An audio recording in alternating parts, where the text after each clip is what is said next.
क्वेटा में नए तालीमी साल का आगाज हो गया। बलोचिस्तान टेक्स्ट बुक बोर्ड की जानिब से शाया की गई दरसी किताबें बाजार में दस्तयाब नहीं। मज़ीद जानते हैं नुमाइंदा अक्सा मीर से।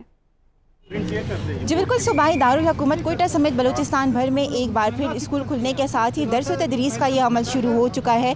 1 मार्च से तमाम तरह स्कूल खुल चुके हैं और बाकायदा तौर पर बच्चों की पढ़ाइयाँ भी हो रही हैं। स्कूल में मुकम्मल तौर पर क्लासेस लिए जा रहे हैं, लेकिन मुश्किलात तो ये है कि अब तक कुछ ऐसी किताबें हैं जो मार्केट में आई नहीं हैं। हुकूमत की जानिब से किताबें कुछ छपी नहीं है। क्लास 9 और क्लास 8 की कुछ किताबें ना होने की वजह से मुश्किलात है। दुकानदार भी परेशान है और शहरियों को भी मुश्किलात हो रही है। हम शहरी से पूछते हैं कि क्या परेशानी हो रही है। आप कोर्स लेने आए थे लेकिन कुछ किताबें नहीं मिल रही हैं। यहाँ पे हम किताबें लेने आए थे तो किताबें यहाँ पे नहीं मिल रही है। 9-10 की क्लास की किताबें नहीं मिल रही है, तो फिर पूरा साल मुकम्मल हो जाता है, किताबें हमें नहीं मिलती है।